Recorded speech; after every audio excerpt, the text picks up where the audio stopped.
Per usual, everything on this channel is for educational purposes only and is not intended as financial advice. Sunday, let's take a look at some charts for the week that I'll be glued to. Lots of stuff's working right now. Potentially that's an orange man effect. I'll talk about that towards the middle part of the video, but doing the usual rounds on performance since cycle low, we are where we should be. There hasn't been a lot of deviation here, realistically, up or down, and we tend to start the liftoff process into 700 days, into 800 days, and we have a little ways to go here, at least a year. So we could top out a year after halving, which is April 2025. I think that's a bit early. I think we'll extend this to potentially Q4, but obviously we will watch that as it's happening. We've also got an election in the first 100 days of the next administration to deal with, whoever that may be. But Bitcoin tends to like US presidential elections as well. If we look at performance since halving, we are underperforming by quite a bit, but we've never put in a pre-halving all-time high before like we did this cycle. So you can either say, well, we have plenty of catch up here, or we're never going to catch up here. I think to some degree, we will catch up to something eventually. It's just, I much prefer looking at performance since cycle low. We can also look at some other stuff that people use for risk metrics. You know, how far away are we from the 20-day moving average? How far are we from the 200-day and 20-week? Those to me are the two most important, hands down. You can see in 2017 into 2018, we can surge above what is the Mayer multiple, that's what it's known as, the 200-day moving average. We can surge above that for quite some time, but not forever. Just like 2013 into 2014, just like 2020 into 2021, and just like plus token Ponzi stuff in 2019. And we briefly reached the same Z-score level in March. As we stand here, we are hugging the 200-day. So this gives us room to expand higher. So it's kind of binary. You know, are we at an extreme relative to the 200-day or not? And we are definitely not. The 20-week, very similar as well. We are very close to that. So as far as the risk reward here, based on this, it says, yes, we have plenty of room to explore whatever this is, moving higher above the Mayer multiple. Looking at the ETFs, I think the most important thing about the ETFs isn't the flows. It's actually the cost basis of the ETFs. As many people have noticed and have clapped back at me every day that I post the flows are a bunch of stuff. It's not just a net long position on BTC. It's not expressing some idea in a vacuum. It is a lot of stuff. It is the ARB from MSTR, it's the ARB from the basis trade, it's some other multi-strat thing, who knows, it's hedging, right? It could be a ton of stuff.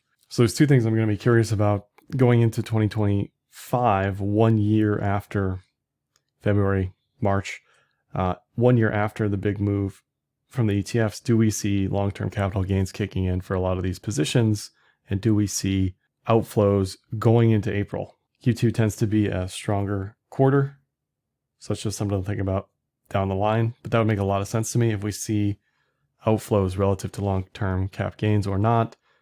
I think it's probably too early to see rebalancing inflows, outflows. I think those will come throughout 2025 into 2026. Those would be quarterly and yearly, so long as they're under risk limits or whatever, but the cost basis is currently at 60K. So if we're at 120, what does behavior look like?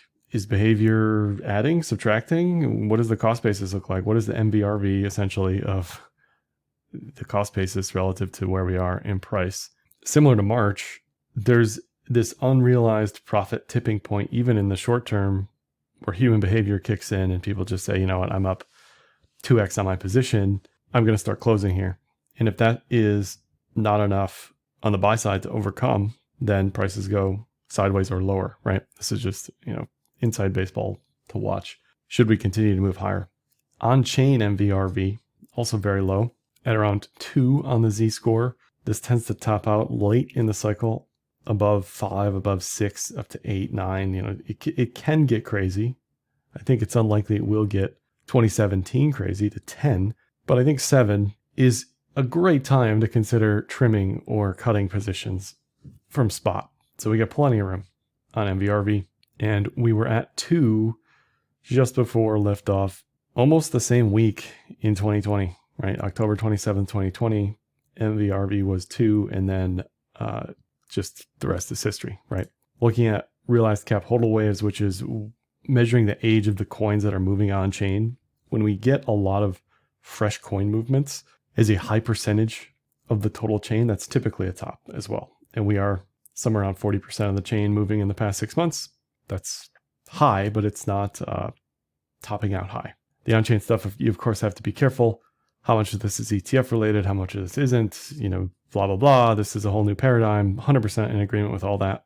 But even still, MVRV and hodl waves should still be effective at the extremes should we see a lot of on-chain movements. Before we go any further here, let me mention today's video sponsor, Kraken Pro. Kraken Pro is a complete overhaul of the Kraken trading experience with a one-stop shop for advanced and professional traders. Kraken Pro enables efficient trading execution across multiple markets with a UI that allows for unique optimization tailored to your trading style. You can check out Kraken Pro with a link in the description of this video. Not investment advice. Crypto trading involves risk of loss. Cryptocurrency services are provided to U.S. and U.S. territory customers by Payward Ventures, Inc., PBI, DBA, Kraken. Before we talk about Orange Man, a lot of the meme coins have done well. Like I said, there's not much that isn't working here. A lot of stuff doing very, very well throughout the weekend over the past 24-hour period. This is DOGE above the cloud. Had a chart pattern that we've been talking about for a while. This is the benefit of just looking at stuff on the daily at least once a week. Is there anything brewing or building here? Is the question you always need to be asking. What is trend like? Hopefully I've illustrated my process on this channel, but we've watched this go from falling wedge to inverted head and shoulders to now above the cloud, above the neckline. Still looks good. Still has plenty of room in my book based on where this could go. WIF, I don't think has broken out yet. This could be just a vanilla Adam and Eve. This could be some sort of IHS thing. It's above the cloud. It's well within its right to keep going. So that one looks great. I think SHIB is probably the best candidate for a breakout. Not quite above the cloud yet. Still has a neckline breach attempt left in it. And it has a multi-month clean pattern. Looks great. Looks great. It helps that it's also very cheap.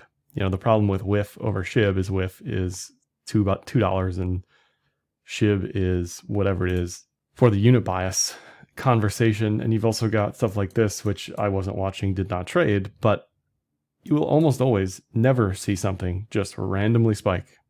Almost always you will see something happening preceding that. GME, AMC, I've talked about that a lot. So this had, like every other chart, some sort of quad bottom, triple bottom, and it broke out in a much, much, much bigger way than I certainly would have expected. But stuff like this doesn't happen if we aren't in a risk-on environment, obviously. Now, as far as the presidential election forecast is concerned, there was a lot of hemming and hawing about this over the past week. Is this gamed? Is it rigged? Is it real? Polls are going to be slower than prediction markets. Prediction markets are certainly more momentum based, very fast, very quick.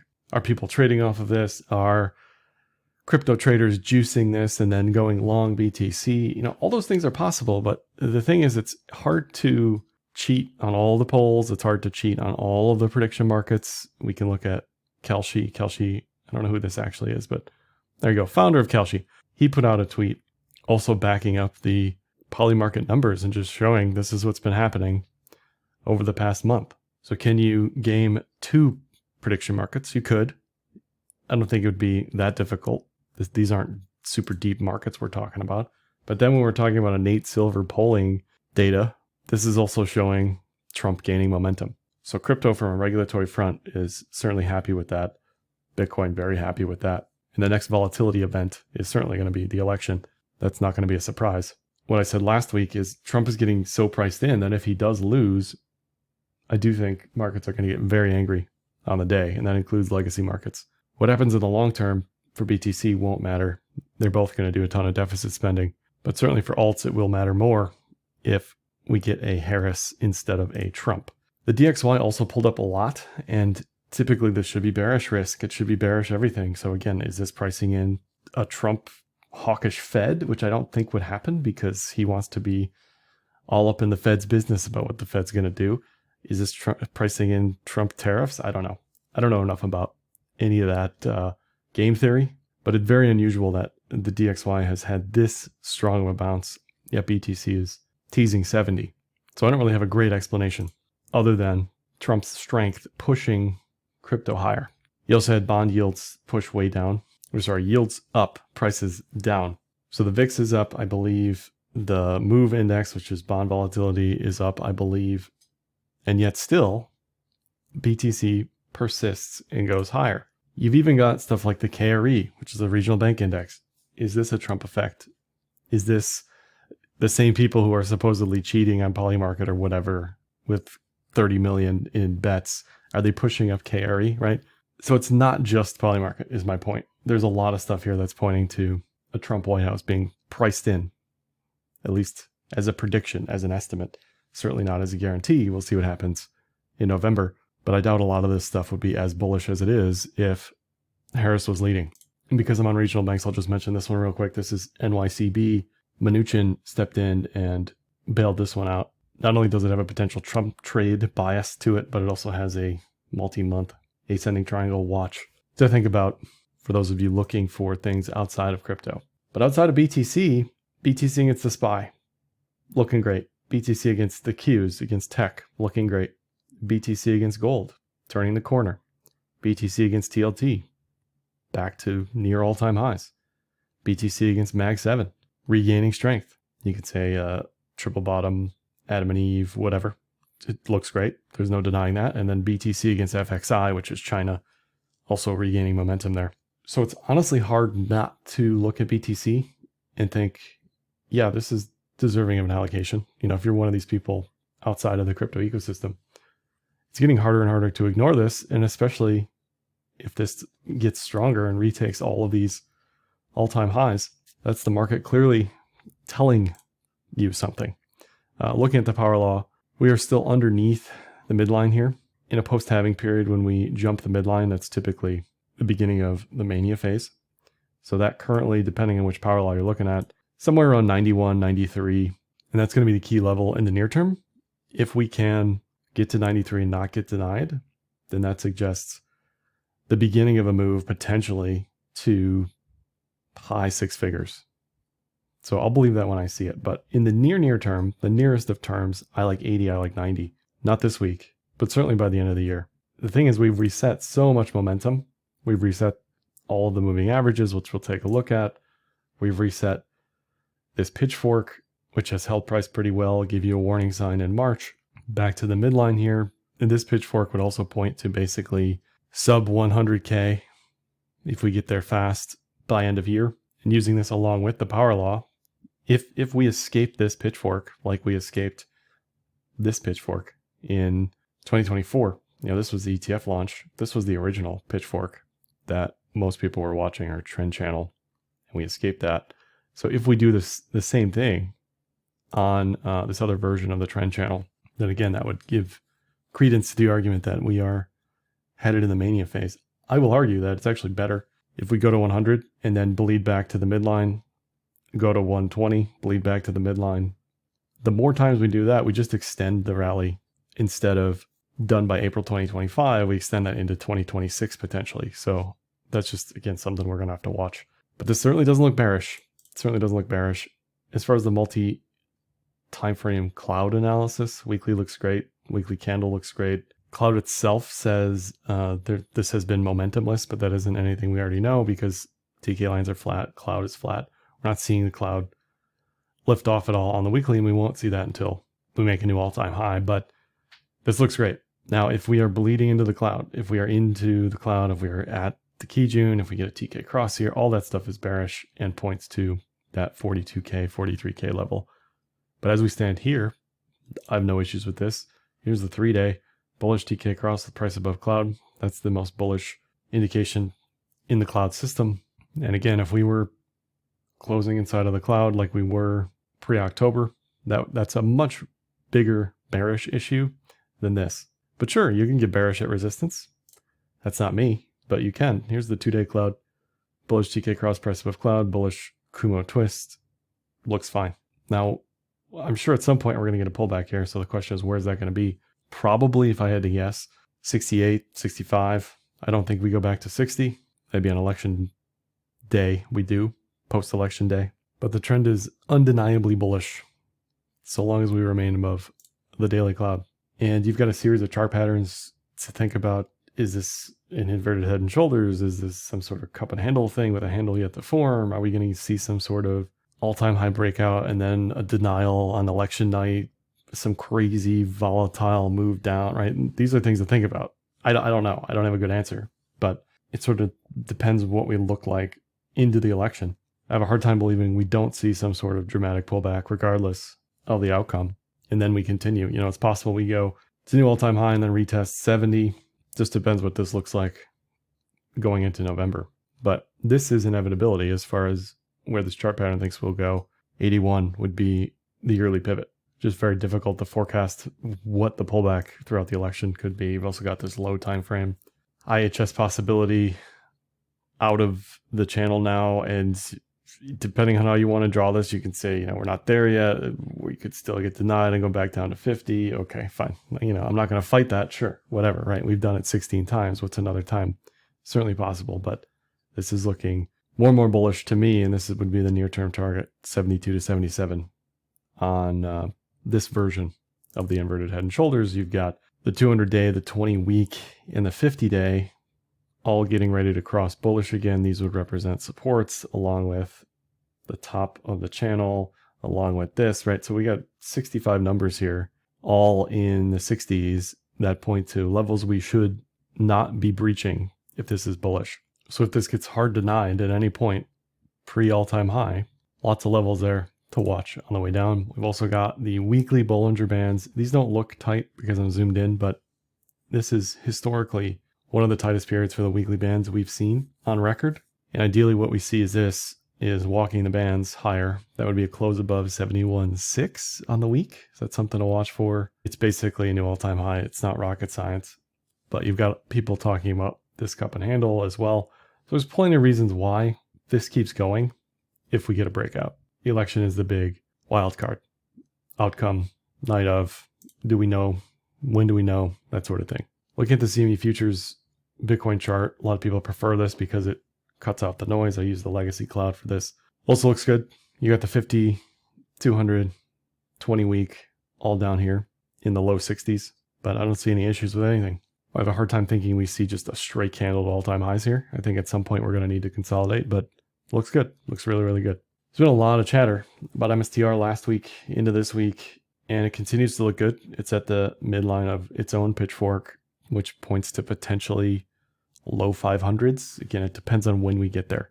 If we get there tomorrow, it would be high 400s, where you really have to be careful, very similar to March. Anything up here is the danger zone. This measures to 300, 400, and this may not be the most important chart. The most important chart is probably the MSTR BTC chart or the NAV premium chart, but just the TIA on this alone points higher, certainly, and this is the zoomed out pitchfork. This is one of the cleanest pitchforks you'll see on anything, just ever. It's very rare to see a multi-year channel like this hold up. I think it's also very rare to see the midline of a pitchfork like this hold price low in the pitchfork for so long. And just as we live down here, we could live up here above the midline into 2025. So MSTR still looks plenty strong. MSTR Sol, now both charts have looked similar. MSTR is outperformed. MSTR is outperforming. This is another interesting chart to think about. I don't have a great read on what's going on now, but it's something I think to just keep revisiting. If you're one of these people who wants to min-max everything you can, both of them are essentially 2x BTC with maybe additional upside beyond that. I'd imagine at the end of the cycle, we would see this dive like it did into 2024. So just something to watch on the periphery as we go forward here. But Sol looks great above the wrong cloud there, but it's above the cloud. IHS breakout. This measures the 190, 200. That looks great. ETH looks fine. Same thing. Measures to 3,200, let's just say. So there are wrong trades to take here, but it's hard to feel wrong because everything's kind of moving up. It's just some of it isn't keeping up with BTC. Now, if you're on leverage, that's a whole nother story, but not much has outperformed BTC recently. This is Sol ETH, which is back to all-time highs or very near all-time highs. It is a whisker away from all-time highs. I don't see this as a rising wedge, really. It just looks like it wants to move higher. Maybe this whole thing's a cup and handle. Seeing this, if I had to choose where I would place a bunch of money for the cycle, it would be SOL. Just based on this, based on the numbers, based on the TA. That may change, but this is undeniably bullish for SOL relative to ETH. Something to watch for ETH obviously is, do we see flows eventually in the ETFs? Do we see ETH go deflationary over X period of time? That's something to watch down the line. But today, as we sit, the trade is SOL over ETH. You can't deny it. This looks very, very good for SOL. SOL BTC, on the other hand, still chopping around. It's neutral. The cloud is nonplussed on it. You know, it's just in the cloud. It's been in the cloud. It hasn't really done anything. It certainly could outperform BTC this cycle. It's a 2x BTC effectively, so it should. But timing is always the question here, obviously. Just based on the TA, it also still has to shake off a potential head and shoulders situation. But it's definitely another one to pay attention to if you're a SOL enjoyer. ETH BTC, on the other hand, still not really much to do. Now, you can say it's oversold. You can say there's a falling wedge. You can say there's a bull div. I'm not going to disagree with you. I just think it's going to take a very long time to actually get real deal bullish momentum on this pair. In 2020, into 2020, when it finally breached the 50-week moving average, that was the time. Then it got into the cloud and then it took off, right? So we're not even close to that yet. Now, you could always say, yes, I think this is the bottom. My stop loss is a new multi-month low, and that's it. Fine, whatever, right? I don't care. That could work out very well.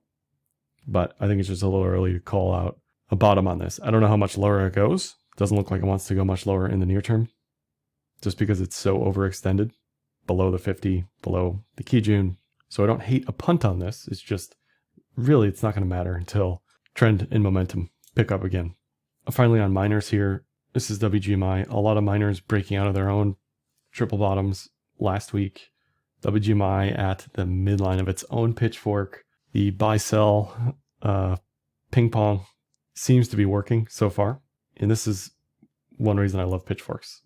They're channels with attitude, or channels with knowledge about specific levels. And you can always draw channels within channels, but this kind of all does it for you. And anytime we get back up here, you got to think about miner positioning as a whole. Can it sustain? Is it sort of a one and done stab? Is this some sort of momentum RSI on price, which it very much looks like it is? And one last flashbang at the end here. If anything, it looks like it's a momentum play on fees on chain. So if you look at the previous highs, January, April 2024, May 2023, all those highs were preceded by a massive spike in on-chain fees. So if you're bullish miners here, you want to see this current spike in fees continue. You want to see on-chain activity take off. That is absolutely best case for the miners when they get this double whammy of price appreciation and fees moving higher. So all in all, we look good for the week. Still look bullish. Have looked bullish based on the daily cloud for a little while now. Plenty of chart patterns to play around with. Plenty of moving averages, Bollinger Bands. Everything is, as they say, turning up Millhouse. That's all I got for this one. Like, dislike, comment, share, subscribe, and happy trading.